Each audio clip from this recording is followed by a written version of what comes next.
Hello world, this is Gabrielle, and I'm here to talk about zebra swallowtails and restoring them to Pittsburgh.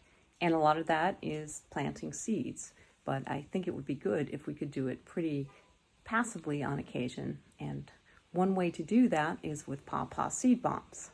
I've been doing these Pawpaw parties, and some people have been bringing in bags of seeds that are prepared correctly. They're in a plastic bag with some kind of moist substrate so they don't dry out.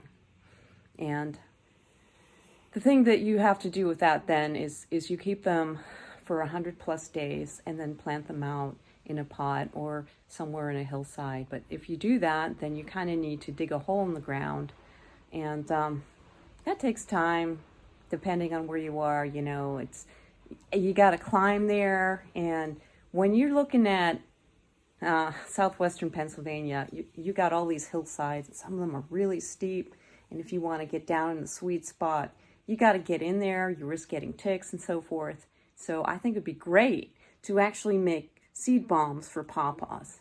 Now, I think that a seed bomb substrate should be something that resembles mastodon poop. Mastodon poop is probably something like a cow pie. Anyway, like I'm thinking about making a bunch of pawpaw seed bombs using chicken shit because I have chickens, and actually I kind of like rake out chicken coop every once in a while, and it's a mix of chicken shit with like pine shavings and a bunch of dried out leaves and shit.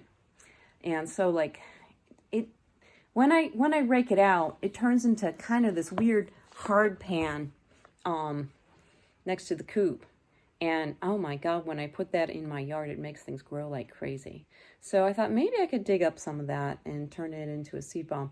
Now granted, this stuff is going to be something where when I get done playing with it, I'm going to want to wash my hands really well.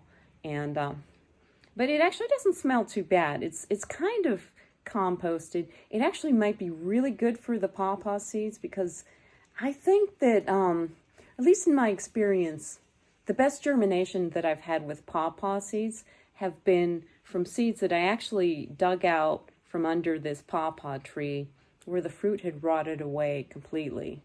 And the seeds were kind of buried in a couple inches of kind of a humusy soil, however you say that. So I might do something like that and make these things. The thing about these seed bombs is that they have to stay moist. They cannot dry out. The number one rule of pawpaw seeds is you never let them dry out. Never let them dry out. Remember that. Never. So I would probably make them and put them in to-go containers, make them about the size of a chicken egg, and seal them up and give them to people and say like, hey, put this in the refrigerator for a while and then toss it out later on. If it gets moldy, it's okay. But you probably won't want to keep it in your refrigerator because it's going to get stinky, right? But that way, that might be a good way to do it. Like put like 2 or 3 pawpaw seeds in it. You can throw them out right now.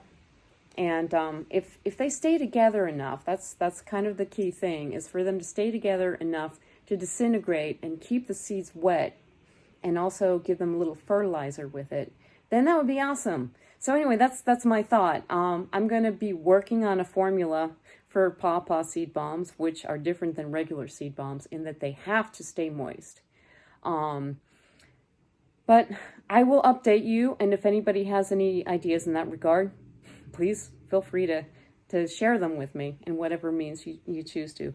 Anyway, let's keep on pawpawing or whatever. I'll come up with some clever sign-off.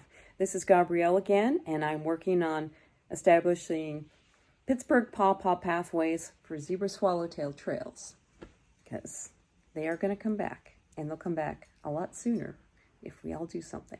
Bye.